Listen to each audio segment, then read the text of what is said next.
வணக்கம். தரம் 9 தகவல் தொடர்பாடல் தொழில்நுட்பவியல். அலகு 1 கணினிகளையும் புறச்சாதனங்களையும் கொள்வனவு செய்வதற்கு விவரக்கூற்றுக்களை தயாரித்தல். தேர்ச்சி 1 கணினி ஒன்றையும் புறச்சாதனங்களையும் கொள்வனவு செய்வதற்கான விவரக்குறிப்புகளை தயார் செய்வர். இத்தேர்ச்சியானது 2 தேர்ச்சி மட்டங்களை கொண்டுள்ளது. தேர்ச்சி மட்டம் 1.1 பயனரின் தேவைக்கமைய கணினியையும் அதன் பகுதிகளையும் அடையாளம் காண்பர். தேர்ச்சி மட்டம் 1.2 பயனரின் தேவைக்கமைய கணினி மற்றும் புறச்சாதனங்களை தெரிவு செய்வர். தேர்ச்சி மட்டம் 1.1க்குரிய பகுதியை இக்காணொளியில் பார்ப்போம். பயனரின் தேவைக்கமைய கணினியையும் அதன் பகுதிகளையும் அடையாளம் காண்பர். கணினியும் அதன் புறச்சாதனங்களும்.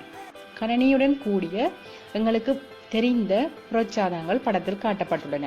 பிரதானமாக நாங்கள் கணினியின் புறச்சாதனங்கள் என்று கூறப்படுற பகுதிகள் இங்கே காட்டப்பட்டுள்ளது.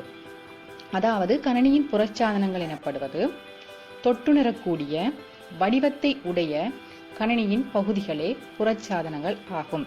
அதாவது கணினி தொகுதியை நாங்கள் பார்க்கும் போது அதை தொடலாம். அதே நேரம் அதற்கு இப்படித்தான் என்று சொல்லி வடிவங்கள் இருக்கும். பகுதிக ரீதியில அதற்கு வடிவங்கள் காணப்படும். அப்படியான சாதனங்களைத்தான் நாங்கள் கணினியின் புறச்சாதனங்கள் என்று கூறுகின்றோம். இதை வன்பொருட்கள், அதாவது ஹார்ட்வேர் என்று கூறுகின்றோம். இவை பொதுவாக 3 வகைப்பாட்டை கொண்டவை. இயல்புகளின் தொழிற்பாடுகளின் அடிப்படையில் நாங்கள் பல்வேறு வகையான வகைப்பாடுகளை பார்த்திருப்போம். தற்பொழுது பார்த்திருப்பது 3 வகையான வகைப்பாட்டை மட்டுமே. உள்ளீட்டு சாதனங்கள், தரவுகளை உள்ளிடுவதற்கு பயன்படுத்துபவை, சுட்டி விசைப்பலகை. வெளியீட்டு சாதனங்கள், தயார் செய்யப்பட்ட தகவல்களை பயனருக்கு வழங்குபவை, திரை, அச்சுப்பொறி. சேமிப்பு சாதனங்கள், தயார் செய்யப்பட்ட தகவல்களை சேமித்து வைக்க பயன்படுபவை, வன்வெட்டு, பளிச்சீட்டு நினைவகம் போன்றவை. கணினி முறைமையின் கூறுகள். படத்தில் காட்டப்பட்டிருப்பது கணினி முறைமையின் கூறுகள் ஒன்றோடொன்று தொடர்புபட்டு தொழிற்படும் விதமே ஆகும். அதாவது கணினி உள்ளீட்டு கூறுகளினால் தரவுகள் உள்ளிடப்பட்டு அவை முதன்மை நினைவகத்தினால் வாசிக்கப்பட்டு கணினியின் மத்திய செயற்பாட்டு அலகிற்கு அனுப்பப்பட்டு அங்கே முறைவழியாக்கம் நடைபெறுகின்றது. முறைவழியாக்கத்தை தொடர்ந்து மீண்டும் முதன்மை நினைவகத்தினூடாக கணினியின் வெளியீட்டு கூறுகளினூடாக பயனருக்கு அதை அனுப்பி வைக்கின்றது. அதே நேரம் முறைவழிப்படுத்தப்பட்ட விடயங்கள் துணை நினைவகத்தில் நிரந்தரமாக சேமித்து வைக்கப்படுகின்றன. இந்த கட்டமைப்பு தான் இந்த படத்துல உங்களுக்கு காட்டப்பட்டுள்ளது. கணினி மத்திய செயற்பாட்டு அலகு கணினியின் மூளையாக கருதப்படுகின்றது. சகல தரவு முறைவழியாக்கல் செயற்பாடுகளையும் செய்கிறது.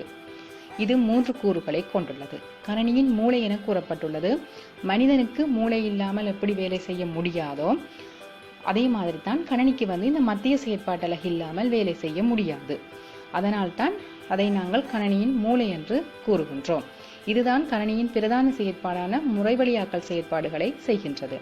இதன் 3 பிரிவுகளும் பார்த்தோமானால், எண்கணித தர்க்க அலகு, அரித்மெட்டிக்கல் லாஜிக் யூனிட், அதாவது எண்கணித தர்க்க செயற்பாடுகளை செய்கின்றது. கட்டுப்பாட்டு அலகு, கண்ட்ரோல் யூனிட், அனைத்து செயற்பாடுகளையும் கட்டுப்படுத்தி முகாமை செய்கிறது. அதாவது கணினியில் மேற்கொள்ளப்படுகின்ற சகல செயற்பாடுகளையும் கட்டுப்படுத்தி முகாமை செய்கின்றது.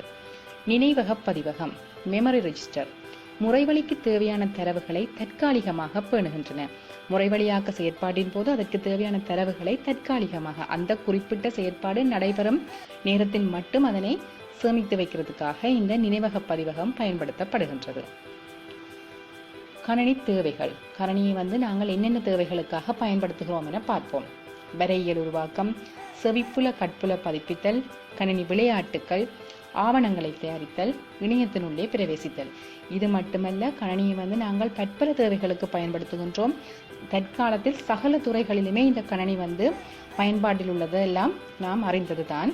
அதில் சில விடயங்கள் இங்கே படத்தில் காட்டப்பட்டுள்ளது. இந்த கணினி தேவைகளை அடிப்படையாக கொண்டு அந்த கணினியை பயன்படுத்துபவர்களுக்கு பெயர்கள் வழங்கப்படுகின்றது. அந்த கணினி பயன்பாட்டின் அடிப்படையில் செய்நிரலர், அதாவது புரோகிராம்ஸ் எழுதுகிறார்கள், செய்நிரல்களை எழுதுபவர்கள். அவற்றை பணி கணினி செய்நிரலை அபிவிருத்தி செய்தல். வலையமைப்பு நிர்வாகி, கணினி வலையமைப்புகளை நிர்வகிக்கிறாள். கணினி இன்னொரு கணினியோட இணைக்கிறது தான் நாங்கள் வலையமைப்பு பார்த்துருக்கிறோம். தொடர்புபடுத்தி வேலை செய்து அந்த வலையமைப்பு நிர்வாகத்தை செய்து பராமரிக்கிற ஆள். முறைமை பகுப்பாய்வாளர், தகவல் முறைமைகளை திட்டமிடுபவர். மென்பொருள் பொறியியலாளர், சாஃப்ட்வேர் இன்ஜினியர்.